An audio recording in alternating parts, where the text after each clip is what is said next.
Hi everybody, my name is Jimmy Carroll. I'm the Vice President of Operations at Tech B2B Marketing. I have the pleasure of being joined today by Suzy Teele. Suzy, thanks so much for taking the time today. I really appreciate it. Suzy is the ARM Institute Chief Strategy Officer and a newly elected member of the A3 Robotics Board, so congratulations for that. Thank you very much. Of course, yeah. So for those who don't know, could you tell us a bit about the ARM Institute? And then I have a follow-up question after that, but let's start there, I guess. Sure. Yeah. So the ARM Institute is one of 18, soon to be 19, manufacturing USA institutes. So about 10 years ago, the federal government decided that it wanted to invest more in helping manufacturers move to advanced technologies. And so they set up a series of applied research institutes across the United States to do that.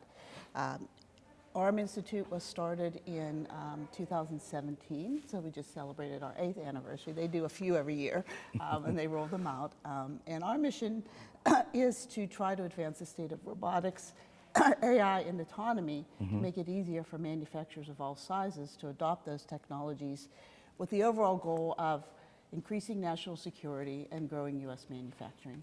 Okay, awesome. Well, that's a great introduction. I've got a lot of follow-up questions based on that, but we're here, I should have mentioned right up front, we're here at the A3 Business Forum in Orlando, which is great to be here every year. It's a great event. Yes. I wanted to ask, how do you work with companies like the folks that are here? How do you work together with them? I know I cheated a little bit because yesterday I met you and we met some other folks that you've been working with, but for the sake of the podcast, I guess. So we certainly work with, we have a national consortium, and that's one of the features of all the institutes that are in the United States, the Manufacturing USA Institutes.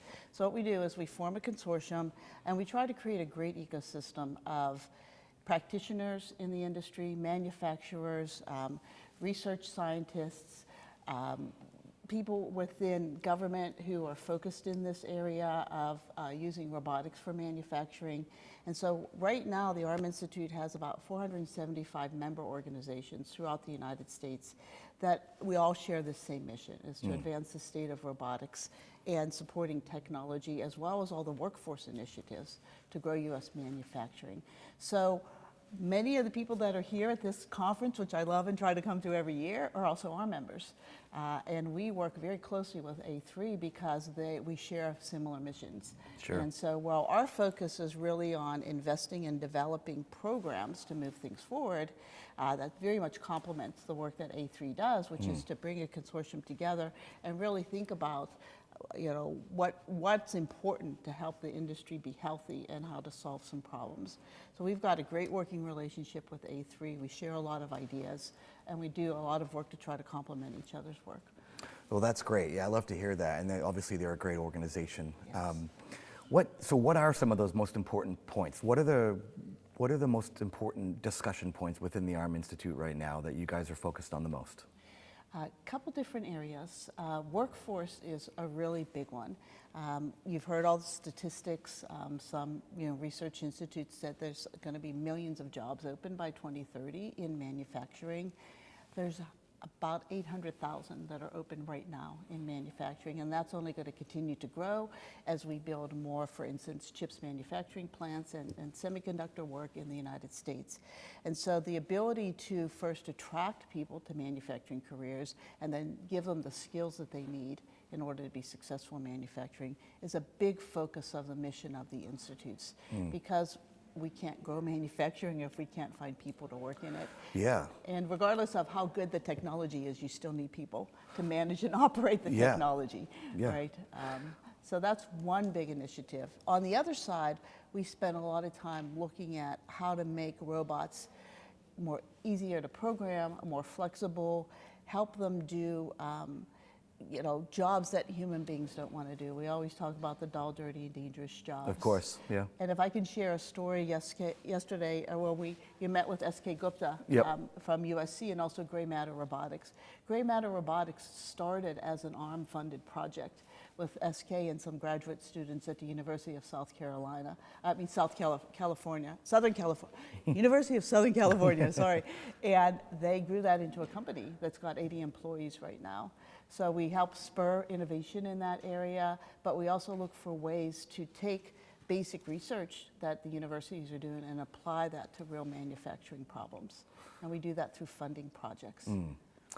Yeah, you're almost answering a lot of my questions that I have in my head for me, but I want to dive in a little further, right?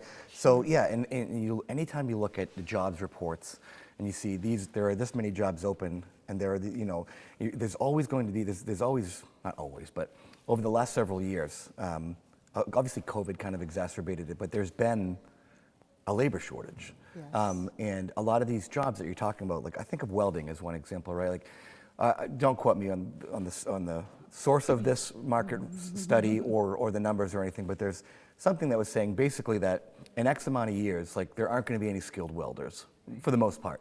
There's going to be a large gap, but it's way beyond just welding, right? There's all these other types of jobs. So you touched on this a little bit, but how do you get the younger generation?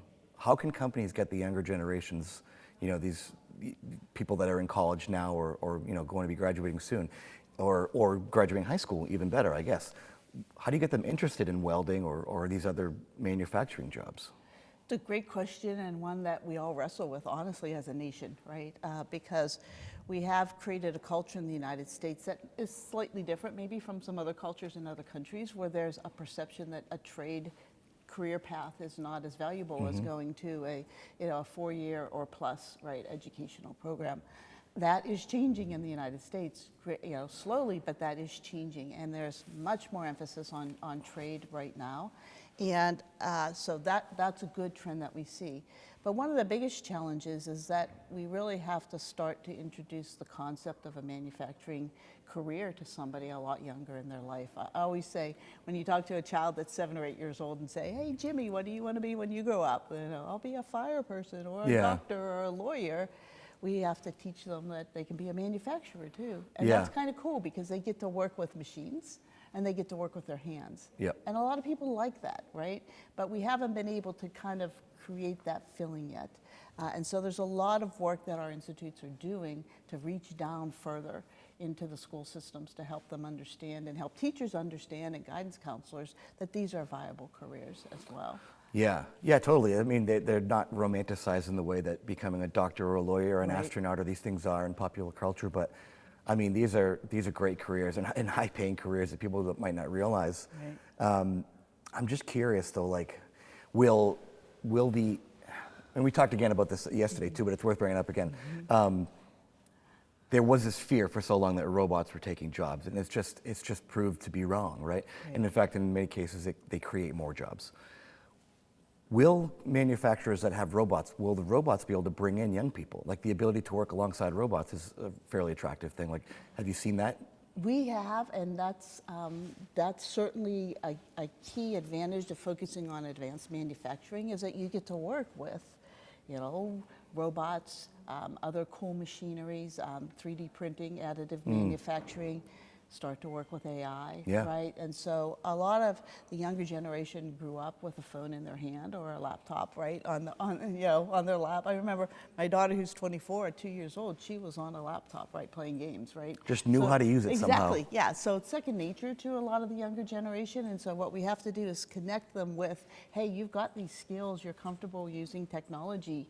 You can use technology in a manufacturing environment, and you can do fun things using that technology in a manufacturing environment. So we've got to do a better job at that connection, and we've all been working on that. One of the things that the ARM Institute has done that we're really proud of is that about 3 years ago, we launched a national resource free to use called roboticscareer.org. And what we did was we created a place for people to learn more about jobs in manufacturing using robotics. And it's really designed for people who are seeking education, who are seeking jobs, and also the providers of education and the providers of jobs.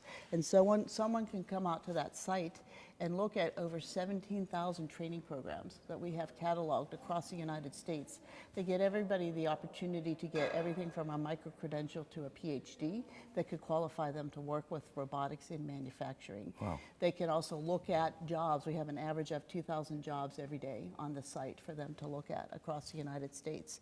And so it's a great resource for them in order to come online. They can create profiles, indicate their skills, and manufacturers can come on, and we have a job matching capability that will match the skills what the manufacturer is looking for with the skills that the person has identified that they have. And we also have a capability for educators to provide information, more information about their training programs, and we can connect people directly to their training programs. That's very cool. So we think that creating that awareness and having people understand and have a resource to go to where they can learn more and say, this is a really cool job. Oh, I'm watching this video. This is a person that looks like me that's doing this really cool job. Yeah. Can really help move the needle. Yeah, so as far as all these folks that are working with the robots, right, there's going to be a wide range of different types of people. Some of these people might be an in-house integrator at a large automotive manufacturer, whatever. Others might be dealing with a robot, you know, it's a mobile cobot system in a really small business. What are some ways that your member companies have made the adoption of robotics easier? Well, many different ways. Certainly they are looking at some of the technologies that make it easier to program robots. They're looking at cobots, right? They're looking at finding students that maybe have gone through pre-apprenticeship programs in high school or have been involved in robotics competitions as good candidates to hire. They are working with community colleges to upskill the folks that they have. Not every state is the same, but I can tell you here in Florida, because I'm familiar with the school system, there's a 2-year associate degree program that somebody can go and they're ready and equipped to go work in a manufacturing environment using robotics and CNC machines and 3D printers and things of that nature. And so there are a lot of resources that are available. Our roboticscareer.org tries to help those manufacturers know what some of those resources are, but it's really a couple things. One is finding people who are interested in doing that and either starting as their first job or upskilling themselves, and secondly, getting them really involved with working with the systems integrator or the technology provider, right, to make sure that they really understand how to use the technology once those people have left. And that's a big focus area for a lot of people, so they really need to take the time to upskill their team to feel comfortable doing that. Yeah, no, that's interesting, and you know, I think a lot of times too, these I know that a lot of these companies today are making their software more intuitive. You know, like browser-based guided workflows that say like, it walks you through the process and makes it all easier. And from the software side, I think that's where you're seeing a lot of this like ease of use, usability terms being thrown out there. Like I think there's a lot of improvements being made there that are making, you know, the adoption of robots easier, especially in those small machine shops that, you know, in the small to medium-sized enterprise that are maybe using cobots. It's become, you know, easier than it was, whatever, 10 or so years ago. Yeah, and VR shows a lot of promise for that. Yeah. One of the big challenges with small manufacturers is they can't afford to take a piece of equipment offline in order to teach somebody how to use it. But if you can, you know, create some software that allows somebody to actually be simulating the use of that, just like we do for flight simulation and everything else, that really moves the needle forward. So we've been doing some work in that area as well too. There's still some challenges because almost every environment is custom. So you look at the ROI of creating a custom VR application. For some companies it makes sense because that equipment's important enough and they have enough people that need to be able to train to do that. But as those costs come down and the ability to create VR programs becomes easier and easier, which it will, because it always does, that remains also a very viable method to bring people into the environment. I'm glad you brought that up, actually, because, you know, there's also, and maybe you've seen this, and I imagine you have, given the amount of companies that you get to talk to, but like AR goggles, those are much less expensive, and you might be able to have somebody put those on and say, all right, show me the machine, show me what's happening.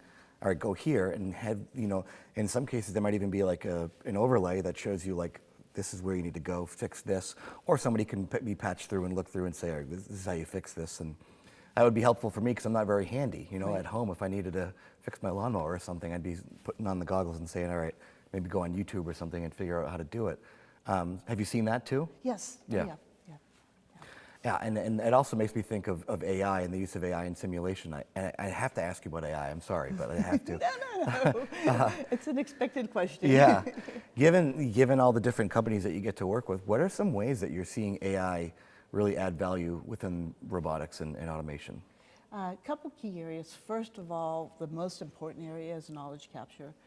The average age of an employee in manufacturing is around 55 years old, right? And so you're at a point where a lot of people in manufacturing that have the real knowledge for how the equipment operates and how to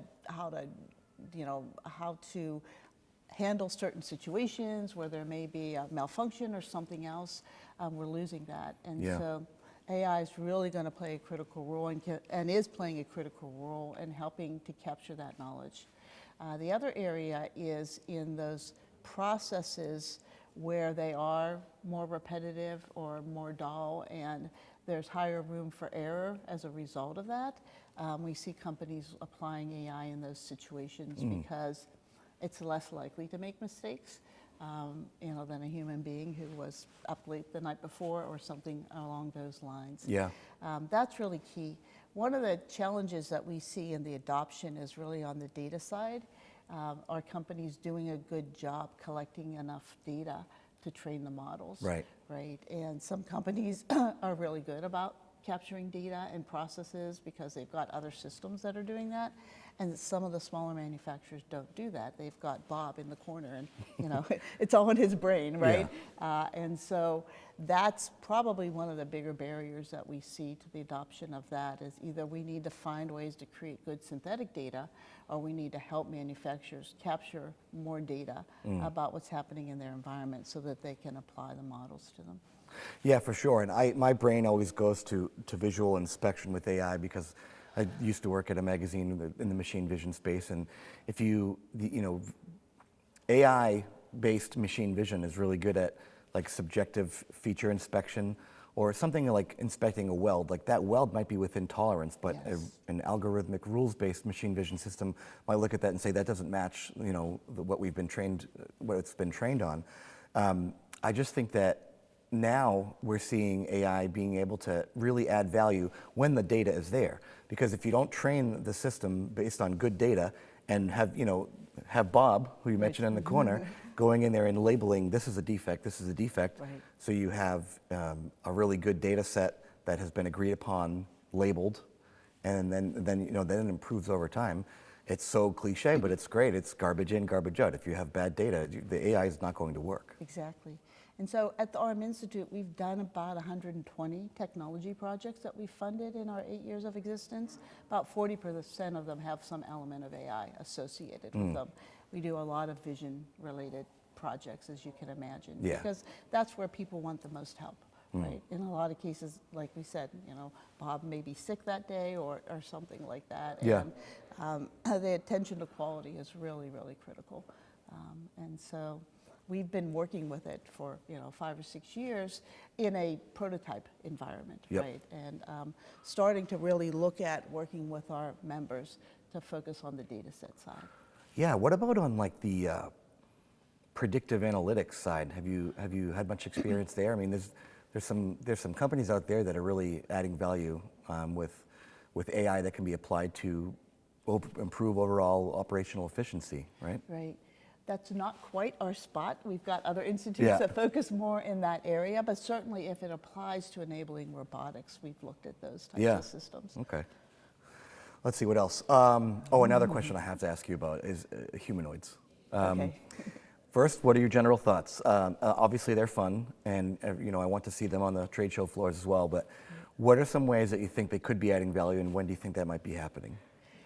Again, if we put it in the construct of manufacturing, because there's a lot of applicability, like in senior living and healthcare and other places that make a lot of sense.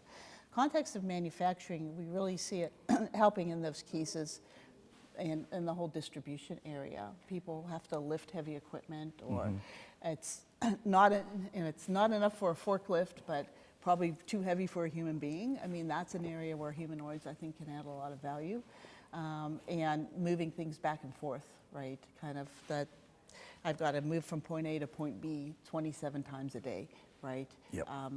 Instead of having a human have that, you could have a humanoid have it. So we're just starting to look at humanoids, exoskeletons, things of that nature. So I don't have a lot of data to share on there, but we're excited about any technology that keeps the worker safe and allows a manufacturer to produce more. On that point, keeping the workers safe, you know, one of the counterpoints that people always bring up for humanoids is why wouldn't we just use a wheeled robot that can do the same thing instead of, you know, a bipedal robot? Any thoughts on that?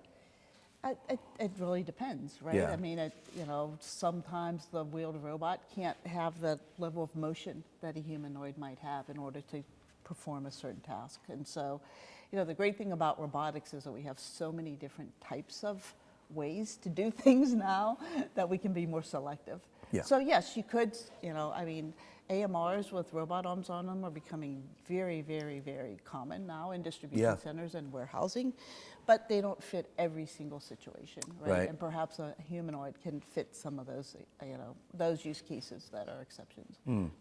Yeah, you mentioned AMRs and cobots working together, and I'm glad you did because I meant to ask about that. I guess what are some new and interesting ways they are being adopted, and in general, are there any new applications? I know, you know, we mentioned gray matter with the sanding and grinding. Like, are there any new applications that you're seeing like a lot more of lately that are notable? One area that we got involved with fairly early that we're seeing a lot of promise is apparel manufacturing, robotic sewing. Sewing today is primarily, you know, a person in a corner with a sewing machine, the way it was 100 years ago. And sewing is a very hard problem to solve because you're dealing with highly flexible materials. So we've done a lot of research with multiple member organizations on trying to use robots as part of the apparel, the assembly of apparel. We do a lot of work for the U.S. government and the Department of Defense. The Department of Defense has a law that all uniforms have to be U.S. made. We make very little clothes in the United States, right? As we know, we grow, what's the statistics? We grow about 70% of the world's cotton, and we make about 3% of the world's cotton clothing, right? So we export a lot of cotton. And so there are opportunities for us to help the warfighter in making sure that, you know, we can assemble their uniforms more quickly and you know, have the resources to do that. And also we could maybe bring some of that back.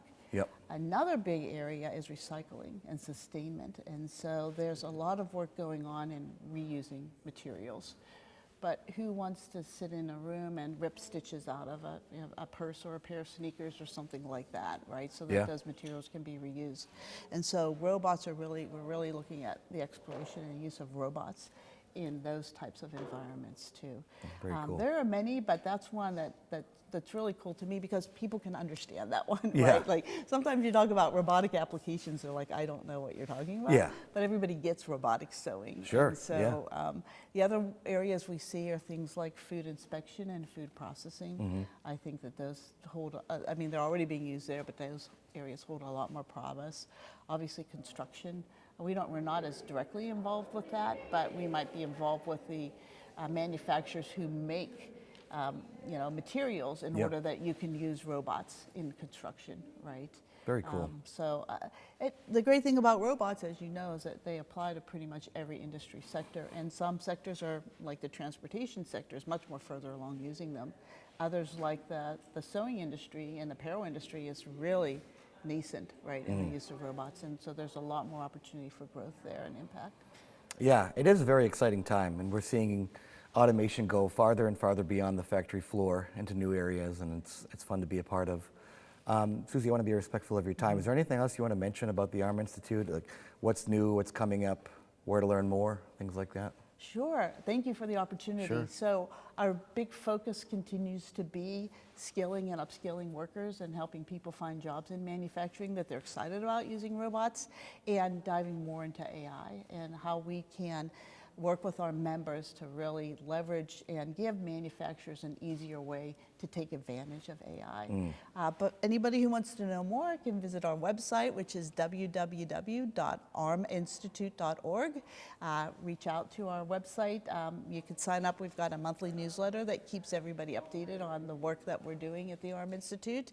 And if you're interested in membership, just send an email to membership@arminstitute.org, and we'd be happy to follow up with you.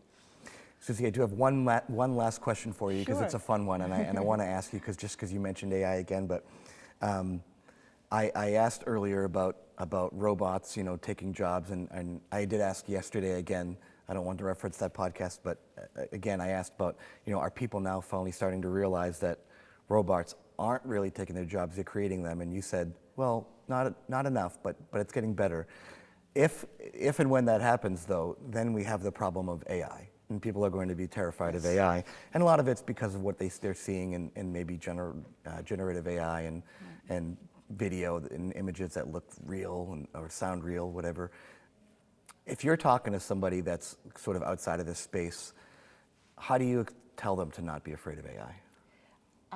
Same thing I tell them about robotics, which is that new technology creates new jobs. So jobs become different. But that's been true for our whole lives. Mm-hmm. We always tell the story of over 500 years ago, Queen Elizabeth didn't want to use the spinning wheel to make materials because that was taking jobs away from women because they were hand sewing everything, right?